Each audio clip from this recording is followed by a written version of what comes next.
আপনারা অনেকেই বলেন স্মারকলিপি দিয়ে কি হবে।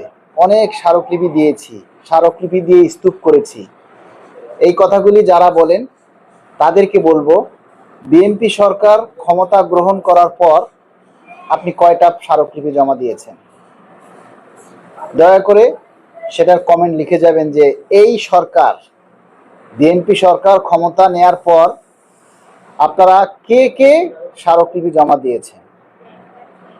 স্মারকলিপি জমা দেওয়াটা হচ্ছে গণতান্ত্রিক আন্দোলন, যেটা স্বরাষ্ট্র মন্ত্রণালয় থেকে নির্দেশনা দিয়েছেন যে দাবির নামে রাজপথে নামা টলারেট করা হবে না, সহ্য করা হবে না। তবে দাবির কথা গণতান্ত্রিকভাবে লিখে স্মারকলিপি আকারে যথাযথ দপ্তরে বা কর্তৃপক্ষের কাছে দেয়া যাবে।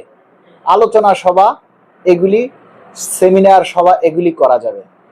তারই ধারাবাহিকতায় বাংলাদেশ সরকারি কর্মকর্তা কর্মচারী কল্যাণ সমিতি গত 5 এপ্রিল থেকে 9 এপ্রিল পর্যন্ত 64টা জেলা থেকে স্মারকলিপি প্রদানের জন্য আপনাদেরকে আহ্বান করা হয়েছিল।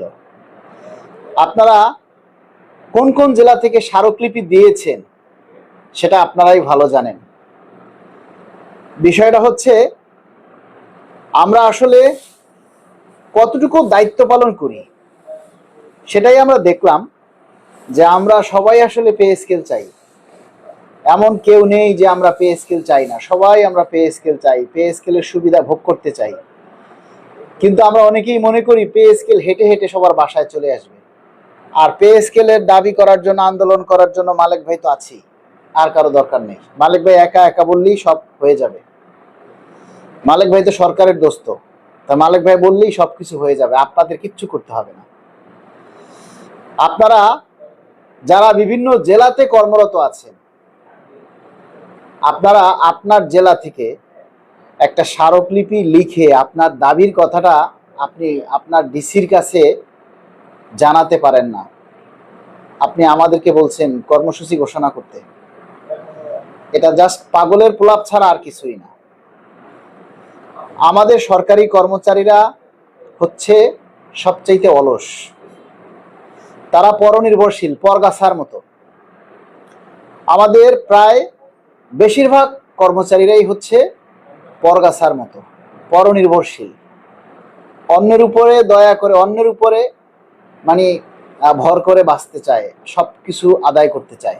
আমরা এই যে এত কষ্ট করি, আপনাদের দাবির কথাগুলি তুলে ধরি, লাইভে এসে আপনাদেরকে ইন্সপায়ার করি, আগ্রহ জাগাই, আপনাদেরকে উৎসাহ দেই, কিন্তু এখানে এই লাইভে এসেও লাইভটা প্রচার করার জন্য, শেয়ার করার জন্য আপনাদেরকে আবার আবেদন লেখা লাগে, দাওয়াত কার্ড পাঠান লাগে যে ভাই লাইভটা শেয়ার করে দিন।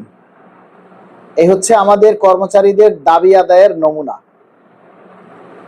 তো সুতরাং আমরা আমার পরিবারের প্রয়োজনে আমি কথা বলি, আমি আমার পরিবারকে ভালো রাখার জন্য, আমার পরিবারের প্রতি আমি দায়িত্বশীল, আমার পরিবারের প্রতি আমি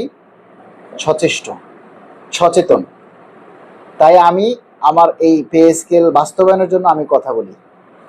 কিন্তু আপনারা যারা দায়িত্বশীল নয়, আপনারা আপনাদের পরিবারের প্রতি সচেতন নয়। যখন আপনি পরিবারের প্রতি সচেতন হবেন, তখন আপনি দেশের প্রতি সচেতন হবেন। আপনার দাবি বাস্তবায়নের জন্য আপনার দাবির কথাগুলি আপনি একটা স্মারকলিপি আকারে আপনার জেলা প্রশাসকের কাছে যদি আপনি দিতে না পারেন, তাহলে আপনি রাজপথে কঠিন আন্দোলন করবেন, এটা আমরা কিভাবে বিশ্বাস করি?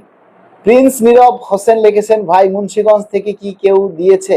আপনি গতকালকেও এই কথাটা এসে জিজ্ঞেস করেছেন। আজকে একটা দিন চলে গেছে, আমরা কালকে বলেছি কেউ যদি দিয়েও থাকে তারপরও আপনার দিতে তো সমস্যা নেই। ধরুন কেউ দিয়েছে, তারপরও আপনার আরেকটা দিতে তো সমস্যা নেই। দপ্তর তো একটা না, অনেকেই আপনারা স্মারকলিপি দিতে পারেন, কিন্তু আপনারা দেন না। ওই যখন আমি লাইভে আসি তখন আপনারা অনেকেই, গতকালকে অনেকেই আমাকে বলেছেন যে আজকে আপনারা স্মারকলিপি দিবেন।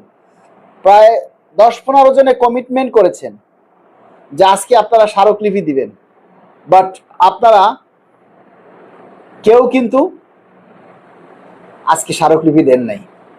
যারা আপনারা কালকে কমিটমেন্ট করেছিলেন তারা কেউই স্মারকলিপি দেননি। তাহলে কি করে বিশ্বাস করব বলেন আপনাদেরকে? আপনাদের উপরে আমরা কিভাবে আস্থা রাখবো বলেন একটু? আপনাদের উপরে কিভাবে আমরা আস্থা রাখবো?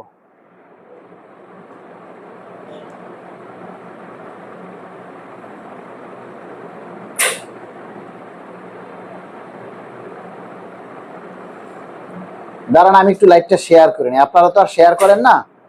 আপনারা শেয়ার করলে আবার আপনাদেরকে পুলিশ ধরে নিয়ে যাবে। কে কার জন্য দায়িত্ব নিয়ে সংগ্রাম করবে আপনারা বলেন? বলেন আপনারা যে কে কার জন্য সংগ্রাম করবে বলেন? মাফিয়া সুলতানা লাইভটা শেয়ার করে দিয়েছি ভাইয়া, আমি অনেক ধন্যবাদ। যারা আমাদের দাবির কথাগুলি প্রচার করেন, তুলে ধরেন, প্রতিনিয়ত আমার লাইভে যারা আসেন, শেয়ার করেন নিজের দায়িত্বে, তাদের প্রতি আমার কোনো অভিযোগ নেই। আর কে কে শেয়ার করে সেটা আমি দেখি এখান থেকে। কে কে আপনারা শেয়ার করেন, কে কমেন্টস করেন, সবটাই তো আমি দেখি। সুতরাং আপনাদের বলতে হবে না যে আমি শেয়ার করছি। আপনি চিন্তা করে দেখেন, আপনি যদি যে কোনো একটা জেলা শহরে থেকে থাকেন তাহলে আপনি একটা স্মারকলিপি দিতে পারেননি, তাহলে দেখেন আপনি কতটা হতভাগ্য। আপনার দাবির কথাটা আপনি প্রচার করতে পারেননি, আপনার দাবির কথাটা আপনি সরকারের কাছে তুলে ধরতে ব্যর্থ হয়েছেন। আপনি কি করে পে স্কেল আশা করেন? পে স্কেল তো এখন আর আগের দিন নাই যে একেবারে প্রতিনিয়ত টাইম টু টাইম হয়ে যাবে।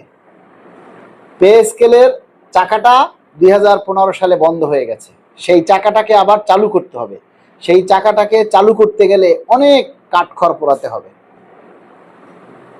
কিন্তু আপনারা সেই কাজটা কি করছেন বলেন? কে কতটুকু করছেন? এমনি রায়হান, আসসালামু আলাইকুম। ওয়ালাইকুম আসসালাম। আপনার প্রতিটা লাইভে থাকি, শেয়ার করি। মজনু আখন্দ, অনেক ধন্যবাদ, আমি শেয়ার করে দিছি। পিয়ার আহমেদ, অনেক ধন্যবাদ। উত্তম চরিত্র, দিনরাত যখনই কোনো পোস্ট দেখি সাথে সাথে অনেকবার শেয়ার করি, এটা আমার নৈতিক দায়িত্ব মনে করি, অনেক ধন্যবাদ। দীপ্ত সেনা মেহেদি, একটা কথা আমি আজকে পোস্ট দিয়েছি। পোস্টটা হচ্ছে কি জানেন? পোস্টটা হচ্ছে বাসার লাইভে যুক্ত হতে চাই। বাসার, আপনি যদি লাইভে যুক্ত হতে চান তাহলে লাইভটা শেয়ার করে আমাকে রিকোয়েস্ট দিন।